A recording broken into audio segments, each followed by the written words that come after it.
ಎಲ್ಲರಿಗೂ ನಮಸ್ಕಾರ. ಇವತ್ತು ಹೆಲ್ದಿಯಾಗಿ ಒಂದು ಡ್ರೈ ಫ್ರೂಟ್ ಲಡ್ಡು ಹೇಗೆ ಮಾಡೋದು ಅಂತ ನೋಡ್ಕೊಳ್ಳೋಣ. ಮಿಕ್ಸ್ಡ್ ಡ್ರೈ ಫ್ರೂಟ್ ಲಡ್ಡು ಇದು. ಇಲ್ಲಿ ಪೀನಟ್ನ, ಕಡಲೆ ಬೀಜನ ಹುರ್ಕೊತಾ ಇದ್ದೀನಿ. ಎಲ್ಲದನ್ನು ಸ್ಲೋ ಫ್ಲೇಮಲ್ಲಿ ಹುರ್ಕೊಳ್ತಾ ಇದ್ದೀನಿ. ಇದು ಹುರ್ಕೊಂಡಾದ ನಂತರ ಇದರದ್ದು ಸಿಪ್ಪೆ ತೆಗಿಬೇಕು, ಹಾಗಾಗಿ ಸೈಡಿಗೆ ಇಟ್ಕೊಳ್ಳೋಣ. ಈಗ 1 ಕಪ್ ಬಾದಾಮಿ ಹಾಕ್ಕೊಂಡಿದ್ದೀನಿ. ನಮ್ಮ ಮೆಜರ್ಮೆಂಟ್ಸ್ನ ಎಲ್ಲ ಡಿಸ್ಕ್ರಿಪ್ಷನ್ ಬಾಕ್ಸಲ್ಲಿ ಕೊಟ್ಟಿದ್ದೀನಿ, ಪ್ಲೀಸ್ ಚೆಕ್ ಮಾಡ್ಕೊಳ್ಳಿ. ಈ ಬಾದಾಮಿ ಹುರ್ಕೊಂಡಾದ ನಂತರ ನೆಕ್ಸ್ಟ್ ವಾಲ್ನಟ್ ಹಾಕ್ತಾ ಇದ್ದೀನಿ. ನಿಮ್ಮ ಮನೆಯಲ್ಲಿ ಯಾವ್ಯಾವ ಡ್ರೈ ಫ್ರೂಟ್ಸ್ ತಿಂತಾರೋ ಆ ಡ್ರೈ ಫ್ರೂಟ್ಸ್ನ ಎಲ್ಲ ಹಾಕ್ಕೋಬೋದು ಇಲ್ಲಿ. ಎಸ್ಪೆಷಲಿ ಮಕ್ಕಳಿಗೆ, ಕೆಲವೊಂದು ಮಕ್ಕಳು ಹಾಗೆ ತಿನ್ನೋದಿಲ್ಲ ಡ್ರೈ ಫ್ರೂಟ್ಸ್ನ. ಸೊ ಈ ಥರ ಲಡ್ಡುಗಳನ್ನಾಗಿ ಮಾಡಿಕೊಟ್ರೆ ತಿಂತಾರೆ ಅಂತ ಹೇಳಿಬಿಟ್ಟು. ನೆಕ್ಸ್ಟ್ ಇದು ಸನ್ಫ್ಲವರ್ ಸೀಡ್ಸ್ ಹಾಕೋತಾ ಇದ್ದೀನಿ. ನಾನಿಲ್ಲಿ ಎಳ್ಳು ಎಲ್ಲ ಹಾಕಲಿಲ್ಲ, ನೀವು ಬೇಕಾದರೆ ಹಾಕ್ಬೋದು. ಎಳ್ಳು ಹಾಕ್ಬೋದು, ಫ್ಲ್ಯಾಕ್ಸ್ ಸೀಡ್ಸ್ ಹಾಕ್ಬೋದು, ವಾಟರ್ಮೆಲನ್ ಸೀಡ್ಸ್ ಹಾಕ್ಬೋದು, ಇದನ್ನೆಲ್ಲ ಕೂಡ ಹಾಕ್ಕೊಬೋದು. ಇಲ್ಲೀಗ 1 ಕಪ್ ಕ್ಯಾಶು ಹಾಕೋತಾ ಇದ್ದೀನಿ.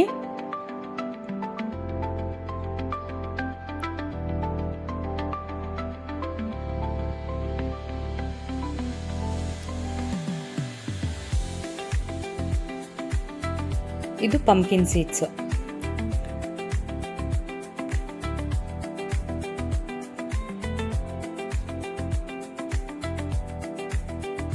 ಹುರಿದಿಟ್ಟಿರೋದನ್ನೆಲ್ಲ ಒಂದು ಕಡೆ ಇಟ್ಕೊಳ್ಳೋಣ.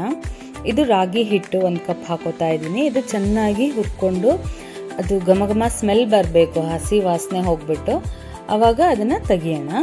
ಎಲ್ಲದನ್ನೂ ಲೋ ಫ್ಲೇಮಲ್ಲಿ ಹುರ್ಕೋಬೇಕು, ಇಲ್ಲಾಂದರೆ ಸುಟ್ಬಿಟ್ರೆ ಟೇಸ್ಟೇ ಚೇಂಜ್ ಆಗಿ ಹೋಗ್ಬಿಡುತ್ತೆ.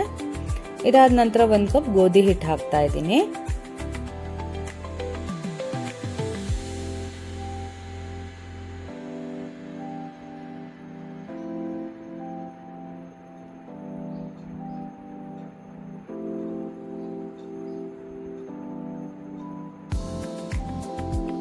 ಇದಾದಮೇಲೆ ಇಲ್ಲಿ ನಾನು 1 ಟೇಬಲ್ ಸ್ಪೂನ್ ಅಷ್ಟು ತುಪ್ಪ ಇಟ್ಕೊಂಡಿದ್ದೀನಿ.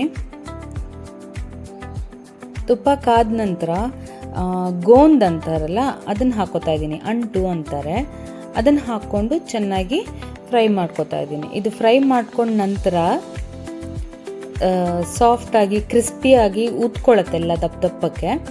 ಅದನ್ನು ಇದಕ್ಕೆ ಲಡ್ಡುಗೆ ಹಾಕಿದವಾಗ ಒಂದೊಳ್ಳೆ ಕ್ರಂಚ್ ಕೊಡುತ್ತೆ.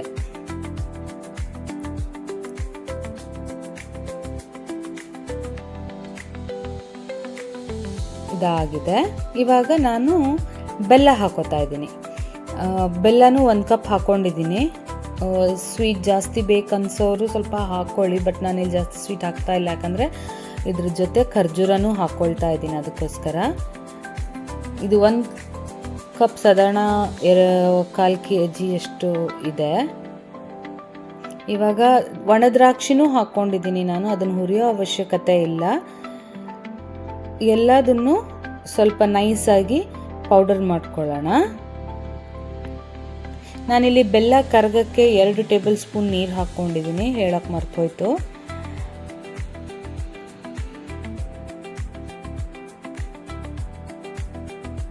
ಎಲ್ಲ ನೈಸಾಗಿ ಪುಡಿ ಆದಮೇಲೆ ಇವಾಗ ಕರಗಿಸಿದ್ರಿವಲ್ಲ ಬೆಲ್ಲ, ಅದನ್ನು ಸೋಸ್ಕೊಳ್ಳೋಣ. ಕಸ ಏನಾದರೂ ಇದ್ದರೆ ಅದರಲ್ಲಿ ಕ್ಲಿಯರಾಗಿ ಹೋಗುತ್ತೆ.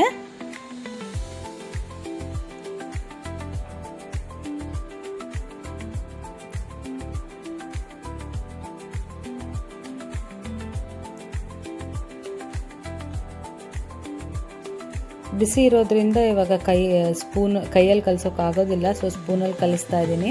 ಒಂದು ಸ್ವಲ್ಪ ತಣ್ಣಗಾಯಿತು ಅಂದಾಗ ಕೈಯಲ್ಲೇ ಕಲಿಸ್ಕೊಳ್ಳೋಣ. ಈ ಟೈಮಲ್ಲಿ ನೀವು ಬೇಕಿದ್ದರೆ ಸ್ವಲ್ಪ ಏಲಕ್ಕಿ ಪುಡಿನ ಹಾಕ್ಬೋದು, ಸ್ವಲ್ಪ ಒಳ್ಳೆ ಸ್ಮೆಲ್ ಕೊಡುತ್ತೆ.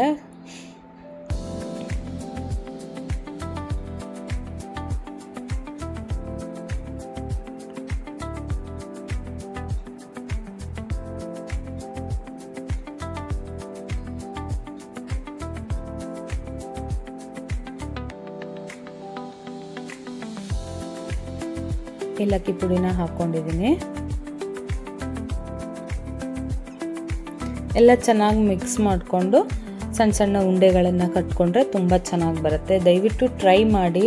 ಮಕ್ಕಳಿಗಂತೂ ತುಂಬಾ ಚೆನ್ನಾಗಿರುತ್ತೆ. ಮಕ್ಕಳಿಗೆ ಯಾಕೆ ಎಲ್ಲರಿಗೂ ಚೆನ್ನಾಗಿರುತ್ತೆ ತಿನ್ನೋದಕ್ಕೆ. ದಿನಕ್ಕೊಂದು ಲಡ್ಡು ಕೊಟ್ಟರೆ ಡ್ರೈ ಫ್ರೂಟ್ಸು ತಿಂದಂಗೆ ಆಗುತ್ತೆ. ಮಕ್ಕಳಿಗೆ ಸ್ನ್ಯಾಕ್ಸ್ ಸ್ಕೂಲ್ ಬಾಕ್ಸಲ್ಲಿ ಸ್ನ್ಯಾಕ್ಸ್ ಬಾಕ್ಸಿಗೂ ಹಾಕ್ಬೋದು.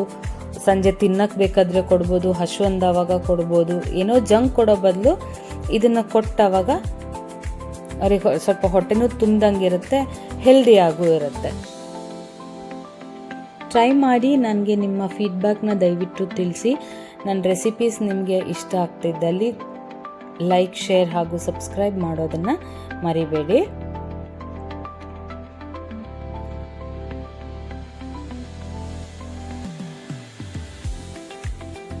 ಚೆನ್ನಾಗಿ ಉಂಡೆ ಕಟ್ಟೋಕ್ಕೆ ಬಂದ್ಬಿಡುತ್ತೆ. ಲಡ್ಡು ರೆಡಿ ಆಗಿಬಿಟ್ಟಿದೆ.